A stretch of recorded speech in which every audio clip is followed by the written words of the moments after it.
विश्वोत्पत्त्यादिहेतवे तापत्रयविनाशाय श्रीकृष्णाय वयं नमः।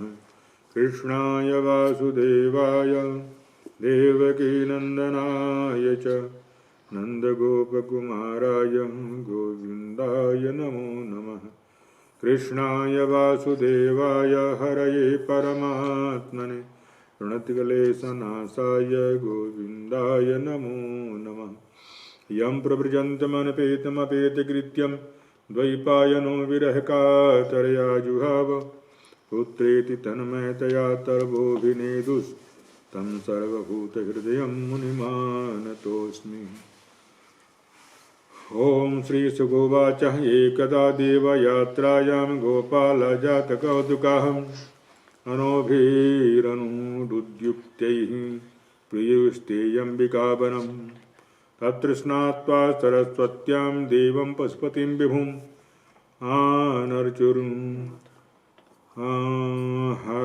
हणैर्भक्त्या देवी च नृपते अम्बिकां गावो हिरण्यं वासांसि मधुं मध्वन्मादृताः ब्राह्मणेभ्यो ददु सर्वे देवो नः प्रीयतामिति। ऊषु सरस्वती तीरे जलं प्राश्य धृतव्रताः रजनीं तां महाभागानन्दसुनन्दकादयः कश्चिन्महान् नहिन्नस्ति तस्मिन् विपणे यति बुभुक्षितः यदृक्ष्यायागतो नन्दं शयानमुर्गो अग्रसीत्। श्रीमद् महाभागवत के 10वें स्कंद का 34वां अध्याय है। सुदर्शन और शंखचूड़ नामक एक तो दैत्य है और दूसरा अजगर है। इनका उद्धार करते हैं भगवान श्री कृष्ण। रासलीला महारासलीला भगवान श्री कृष्ण की समाप्त हो चुकी है।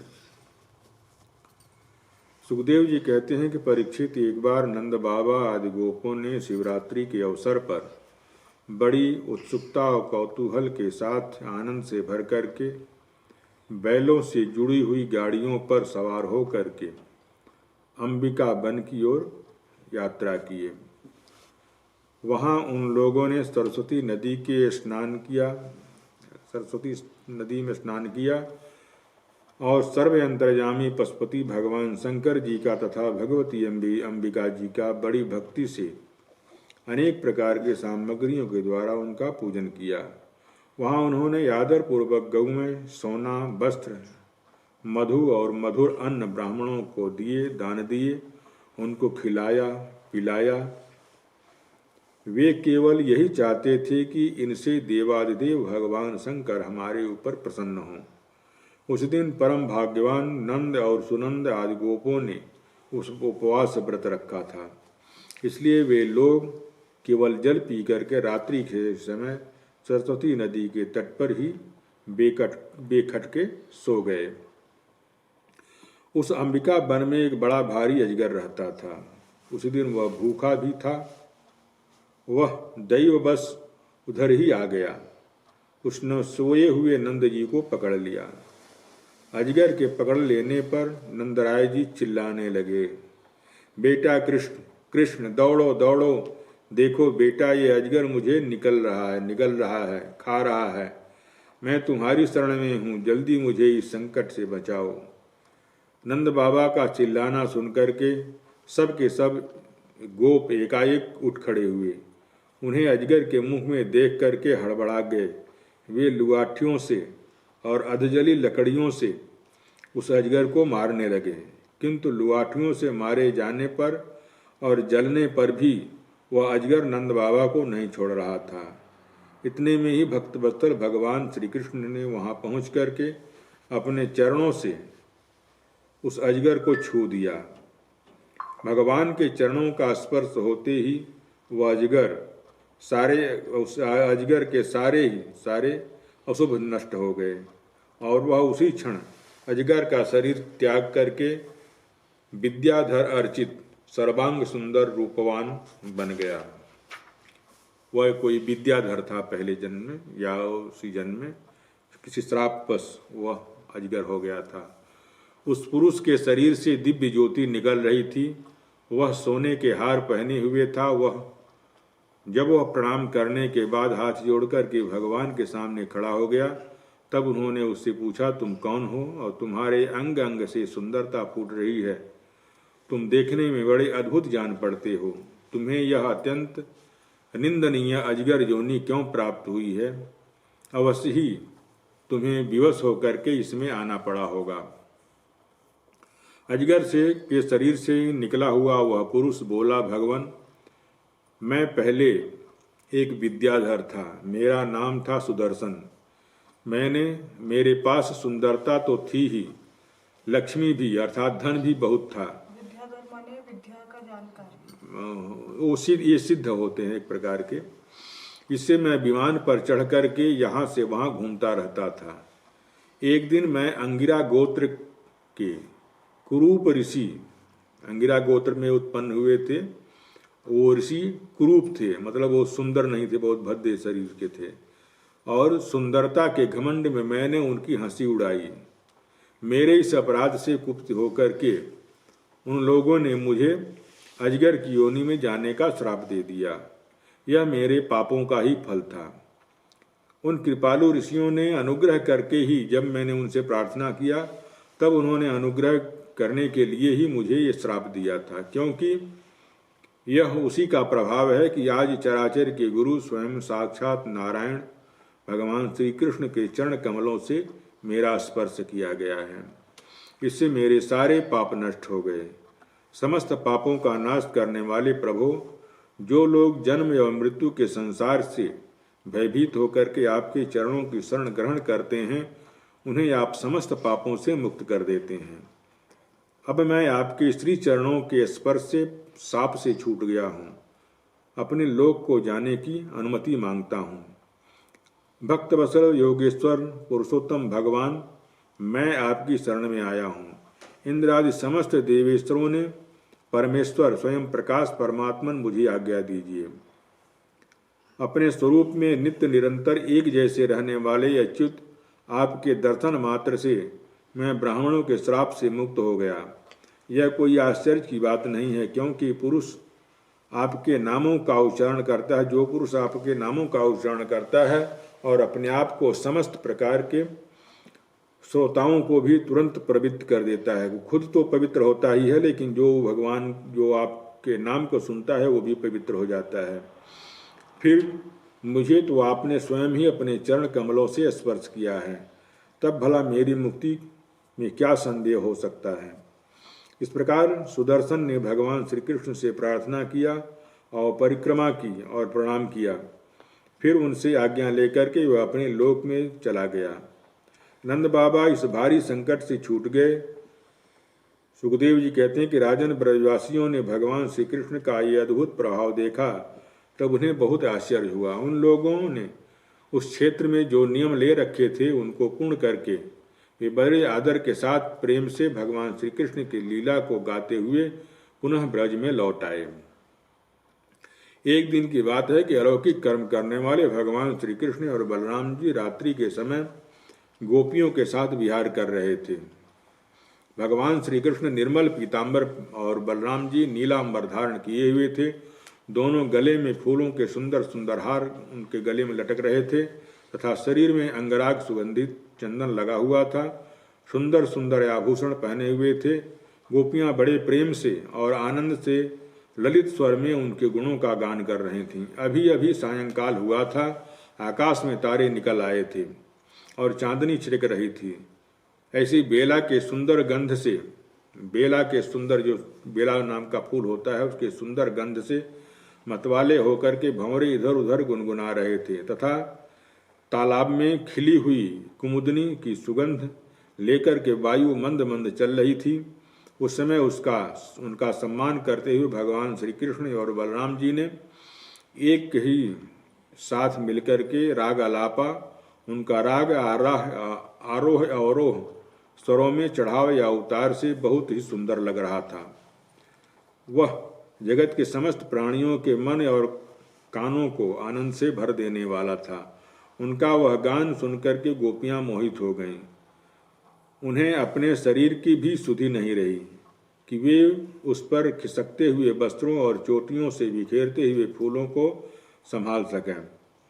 जिस समय भगवान बलराम और भगवान श्री कृष्ण दोनों भाई इस प्रकार से स्वच्छंद विहार कर रहे थे और उन्मत्त की भांति गा रहे थे, उसी समय वहाँ पर एक शंखचूड़ नामक यक्ष आया।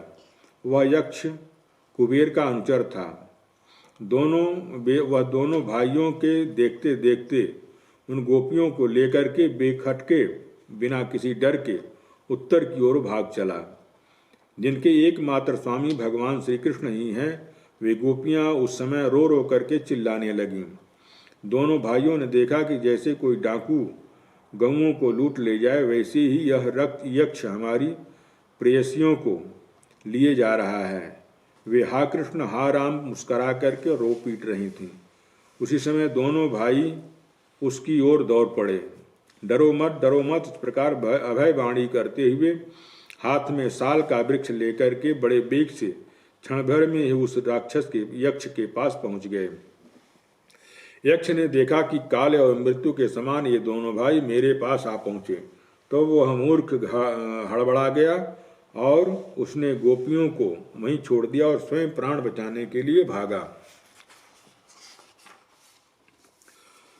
तब स्त्रियों की रक्षा करने के लिए बलराम जी तो वहीं खड़े हो गए, परंतु भगवान श्री कृष्ण जहाँ जहाँ वह भाग करके गया उसके पीछे पीछे दौड़ते गए। वे चाहते थे कि उसके सिर की चूड़ामणि निकाल लें। कुछ ही दूर जाने पर भगवान ने उसे पकड़ लिया और उस दुष्ट के सिर पर कस करके एक घूसा मारा और चूड़ामणि के साथ उसका सिर धड़ से अलग कर दिया।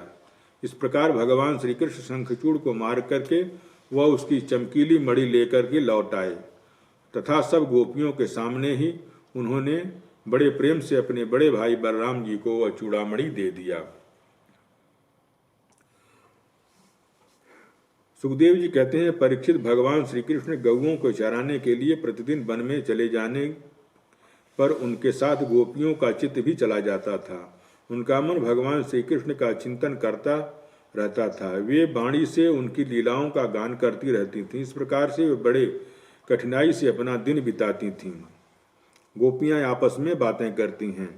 अरे सखी, अपने प्रेमी जनों को प्रेम वितरण करने वाले, बांटने वाले और उनसे द्वेष करने वालों तक को मोक्ष दे देने वाले भगवान श्याम सुंदर नटनागर जब अपने बाएं कपोल को बाईं बाह की ओर लटका देते हैं, अपने गाल पर लटका देते हैं और अपनी भौहें नचाते हुए बांसुरी को अधरों से लगाते हैं तथा अपनी सुकुमार अंगुलियों से उनके छेदों पर फिराते हुए मधुर तान छेड़ते हैं, उस समय सिद्धों की पत्नियां आकाश में अपने पति सिद्धों के साथ विमानों पर चढ़ करके आ जाती हैं और उस तान को सुनकर के अत्यंत चकित तथा विस्मित हो जाती हैं। पहले तो उन्हें अपने पतियों के साथ रहने पर भी चित्त की यह दशा देखकर लज्जा मालूम होती है, परंतु क्षण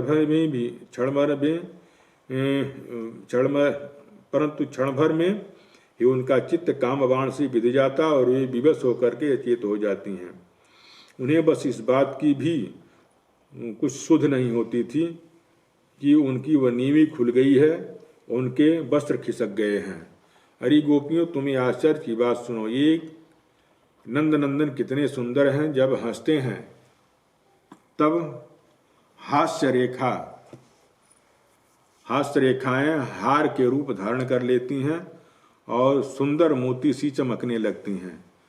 अरे वीर, उनके वक्षस्थल पर लहराते हुए हार में हास्य की किरणें चमकने लगती हैं। उनके हृदय पर जो श्रीवत्स की सुनहली रेखा है वह तो ऐसी जान पड़ती है मानो श्याम के ऊपर मेघ की बिजली एक स्थिर रूप से बैठ गई हो।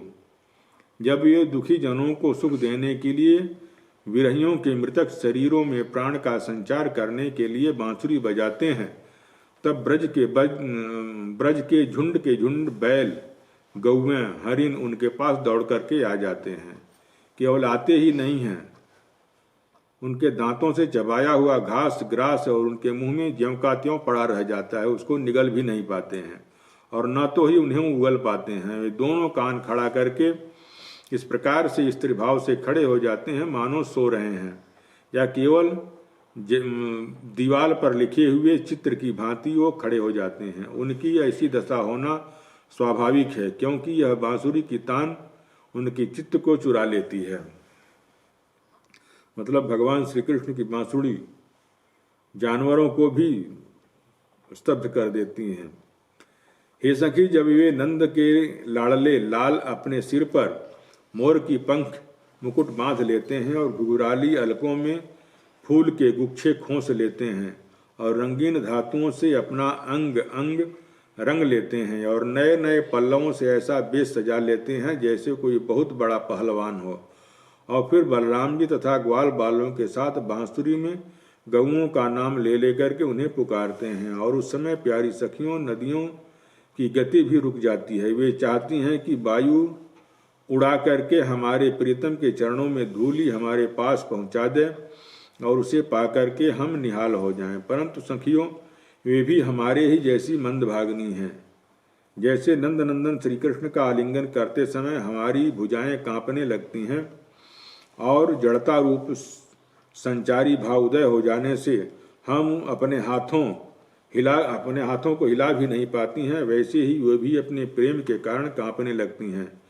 2-4 बार अपनी तरंग रूप भुजाओं को कांपते कांपते उठाती तो अवश्य ही, परंतु फिर वह विवश होकर के स्थिर हो जाती हैं, मतलब ज्यों की त्यों रह जाती हैं, हम उन्हें हिला भी नहीं पाती हैं। ऐसे प्रेम वेश से स्तंभित हो जाती हैं।